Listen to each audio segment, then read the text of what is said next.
See that cliff? There's treasure up there. There's fossils in them there hills. Let's go! Bill Nye the Science Guy.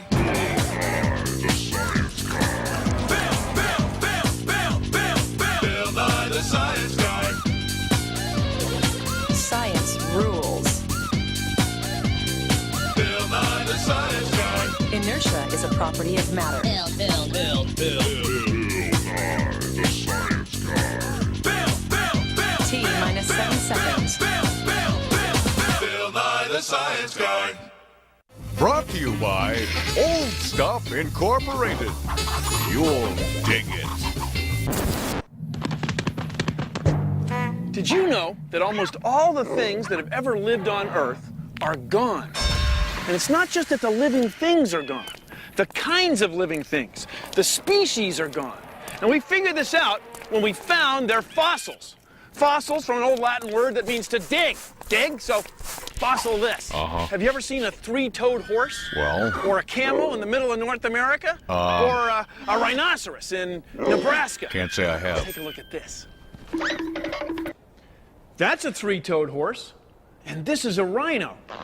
And we're in Nebraska. Now, these are actually fossils of rhinos. And fossils are evidence of living things that have turned to stone. Fossils usually tell a story. The story here is 10 million years old. These animals all were breathing bad air, probably from a volcanic eruption, hundreds of kilometers from here. They came here to get a drink, and they died. And then volcanic ash was blown in by the wind, and they were buried. And about 10 million years later, they're still here. This is something we don't get to see very often. The fossil skeleton bones are all held in their original position. So here we have a snapshot, a three-dimensional picture of the past. Now here's the thing. There's no rhinoceros quite like this one anywhere in the world today. And there are no rhinoceroses at all anywhere around here. Things on the Earth have changed. Different kinds of living things have come and gone. Some of them are extinct. In fact, 90% of all the living things that have ever been on Earth are gone. They're extinct. And we figured it out from fossils.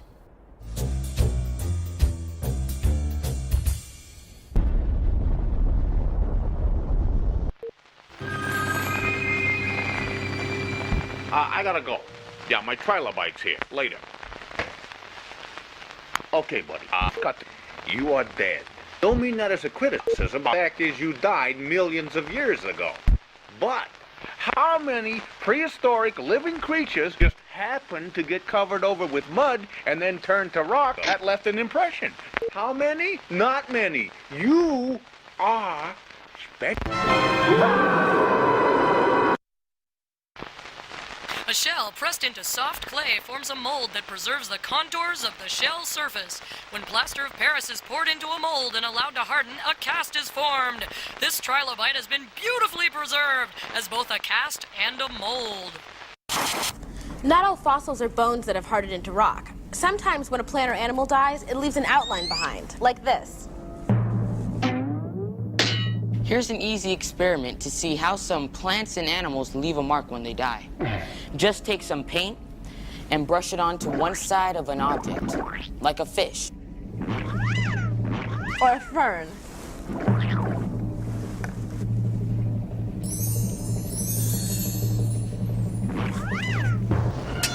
Okay, now knock it off. You're gonna spill that all over the place. Then carefully pick up your wet painted object of science and lay it on a piece of paper. Or a tile. Just like a plant or an animal that has died and left a mark. No. The paint leaves a trace behind, so it's just like a plant or animal that's died and left a mark behind. Anyways, it's just like a plant or an animal that has died and left a mark.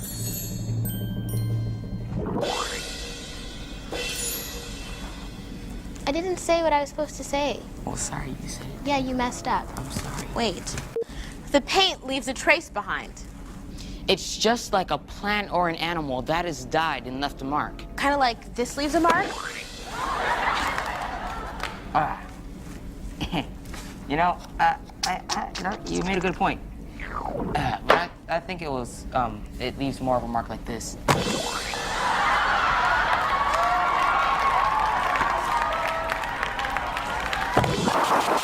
Those are bubbles of natural gas, what we call methane gas. Now, methane and gasoline and oil and tar, well, they're all kind of the same stuff. See, we're at the La Brea Tar Pits. At the La Brea Tar Pits. In Los Angeles. In Los Angeles, California. California. In the United States. A display has been built depicting this prehistoric pool of tar.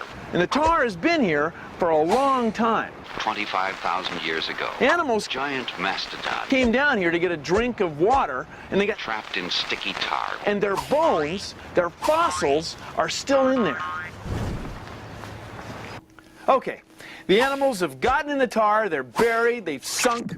Then 15,000 years later, a scientist like you comes along. Uncovering the bones of many different kinds of extinct animals.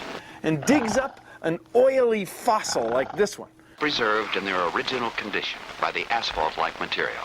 Now this is a saber-toothed cat. You ever seen a cat like this? No, you're not gonna see one either because they're extinct, they're gone. But their descendants are still around, although probably don't have teeth quite like this anymore, do they? From fossils, we have assembled a nearly continuous record of millions of years of life on Earth. Isn't that wild? It's fossils, it's evolution. Arr.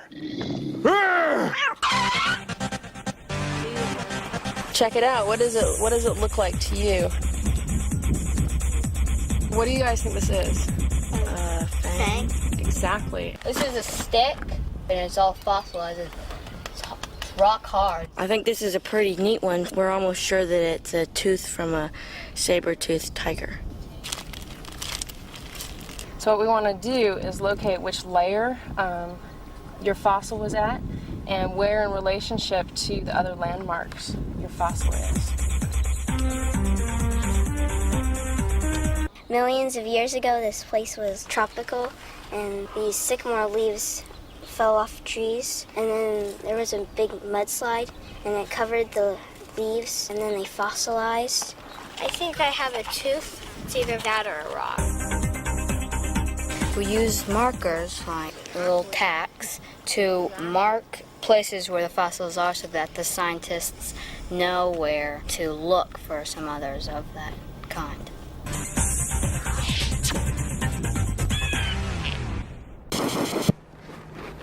It's hard to imagine how much time has passed since even the youngest fossils were formed. Please consider the following.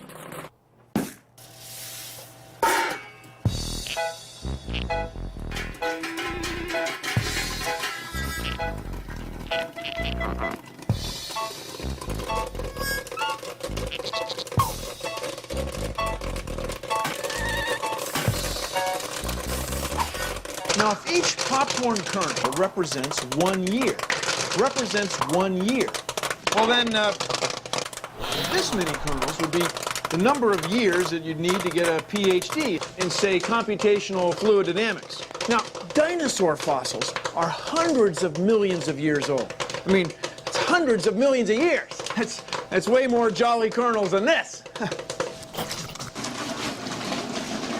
In each of these bags, there's about 5,000 jolly kernels in it. That would be 5,000 years. That would be as old as the pyramids. But that's not that much. Like, I could eat this at a double feature. I'll bet you could. To get back to some of the oldest dinosaurs, we need tens of thousands of these bags. 150 million years, 150 million kernels of popcorn. It's enough to fill a whole boxcar. It's more than you can eat in your whole lifetime. Some of the oldest fossils are 3 billion years old. We need all the kernels in 2 of these silos. Billions of kernels. 2 of these silos. Billions of years to equal the age of the oldest fossils. Billions of years. Billions of kernels of popcorn. Fossils are very old. Thank you for joining me on Consider the Following. Stressed out, run down, Dead tired?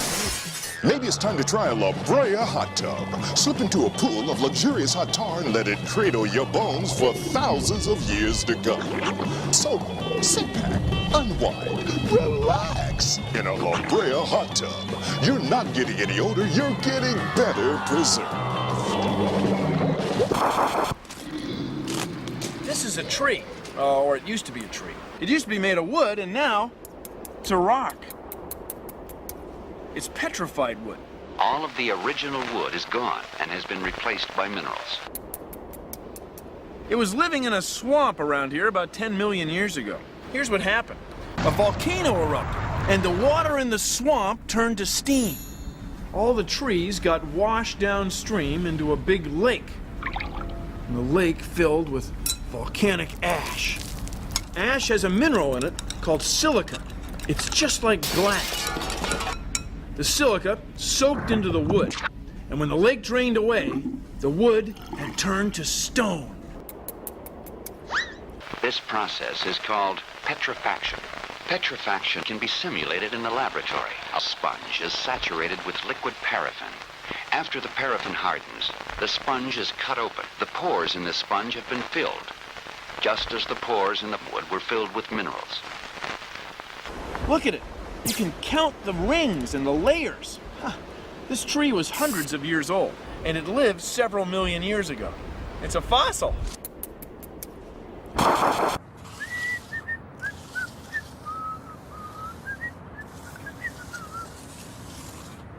Some fossils were made like this. Yeah, they're traces of things that used to be alive. That's right. There wasn't a lot of wet cement around in ancient times, but there was wet soil and soft tree sap. So if a living thing made an impression in it and it dried out and hardened, you might get a fossil.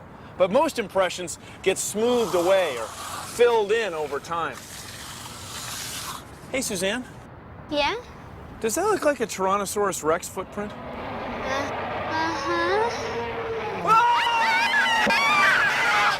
Fossil evidence of this kind may reveal important information about the size, weight, diet, behavior, and even the environment of the animals that have lived in the past.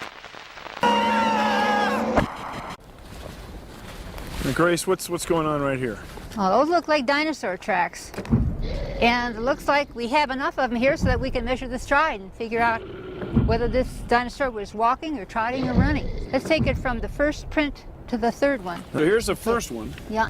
So I'll put it right here, right on the toenail, huh? Toenail, the third toe, the middle toe. And I'll go over to the top of the third toe of this print. That would be like from one right foot to the other right foot print. And yeah, that's the here's left there. The top there of it there. This is the middle toe, so we'll put the tape right here. So that measures about 220 centimeters. Doesn't look like he or she was running.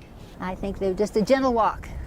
We study animals today, and we can relate them back to the fossils, and it works in reverse. From the fossils, we can relate to the animals that are living today.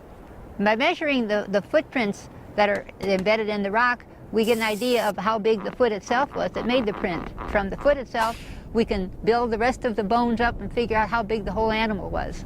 Dilophosaurus was about 18 feet long, and we think that he's the dinosaur that made the footprints that we've been studying out here. Probably a Dilophosaurus. Went hopping through here, probably looking for food or water. 200 million years ago. Jurassic period. Hopping through. Dilophosaurusizing.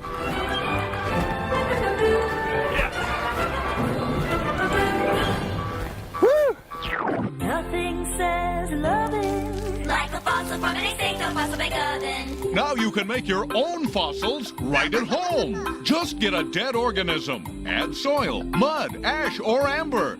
Then compress it, perhaps even freeze it or dry it out. And then wait thousands, even millions of years, and voila! Just like that, you've made a fossil. Nothing says loving like a fossil from an extinct fossil bake oven. From Extincto. How do scientists know how old fossils are? Well, we usually start by figuring out how old the rocks are around the fossils. See, fossils are usually found in sedimentary rock, which is laid down in layers, kind of like the layers of a cake. Yum. This cake has different layers. They're different colors and they're different thicknesses. In the same way, fossils are found in rocks of different kinds, and the layers of rock are different thicknesses. Now here's the thing.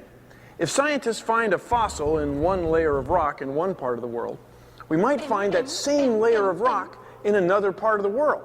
So if we know how old the fossils are here, then we can figure out how old they are in another place. Now in this cake, between the chocolate and green layers are where we find the fossils of rubber dinosaurs.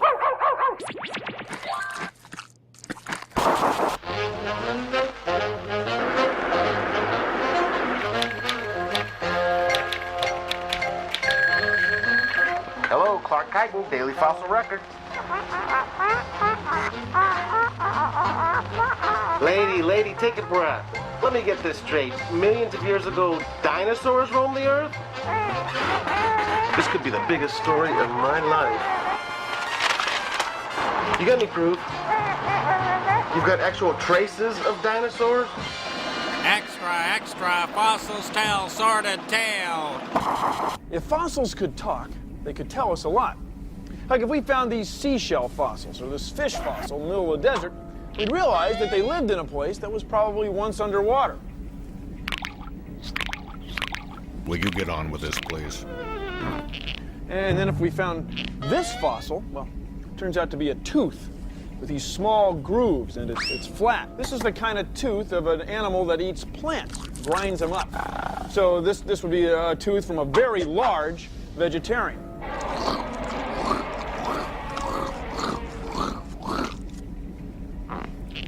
And then this was the tooth that's used for piercing, tearing, and ripping flesh. This was a tooth from a very large meat eater. Meat eater.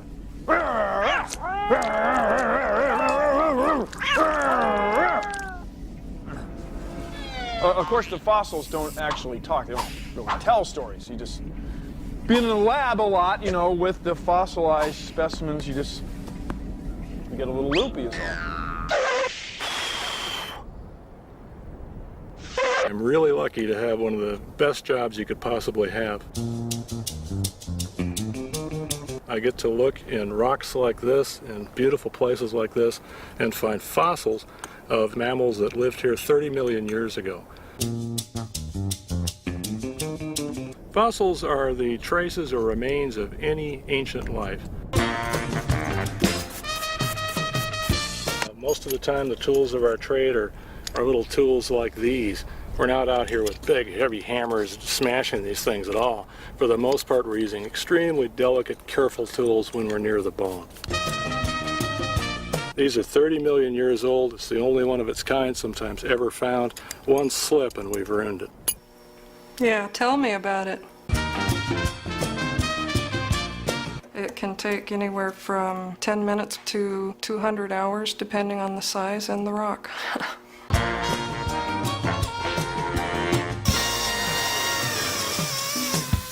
With this one, we'd like to leave it in a lot of the rock to show how it was ripped apart by some meat eater. And it isn't a nice backbone with a skull and a tail and the legs. It's the backbone, a leg, a skull, another leg. So they're extinct now, but they lived very, very well for millions of years with other animals that they're also extinct.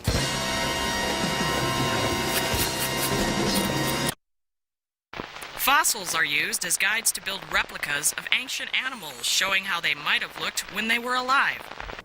This is a famous and important fossil, Archaeopteryx. The Archaeopteryx, meaning ancient winged one. Archaeopteryx means ancient flyer. See, it's a dinosaur with feathers. The light, fluffy feather of a bird is closely related to the scale of a reptile. It was this fossil that made scientists realize that dinosaurs and birds must be related. The hard parts are preserved, the bones, but so are the soft parts, the feathers. Archaeopteryx. In fact, feathers have the same chemical composition as scales. So studying this fossil, scientists created this model. It's patterned after tropical birds. Scientists just made the colors up. Bill.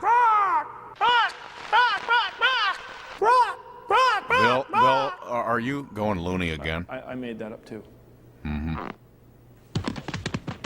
Take a look at this. Here are a couple of flies that are stuck in the tar. They're going to be fossils someday, just like those other animals. It's still going on. Don't kid yourself.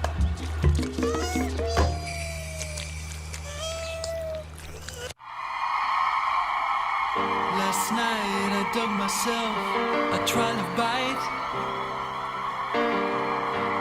Now a rock, once alive. But it came out alright, 'cause it's fossilized.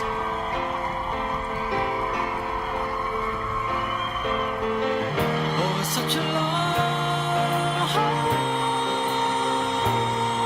time.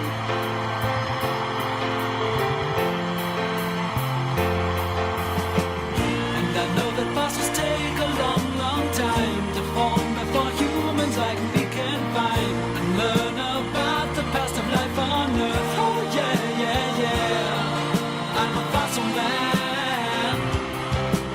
Fossil man, digging fossils up out here all night. And I know that fossils take a long, long time. And I know that fossils take a long, long time.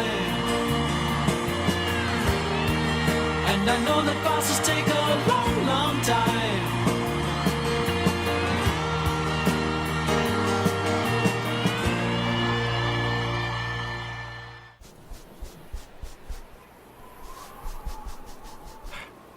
Well, that's our show. Thanks for watching. If you'll excuse me, I've got some Miocene sedimentary deposition angles to verify. See ya! Produced in association with the National Science Foundation. Welcome back to the Fossil Gourmet. I'm Bill. We're just going to go over again how to make a fossil. First of all, you want a living thing. It doesn't have to be alive. Something that was once alive will work fine. And for your first fossil, I recommend using something with a nice hard body part, a skeleton, some bones, or a shell.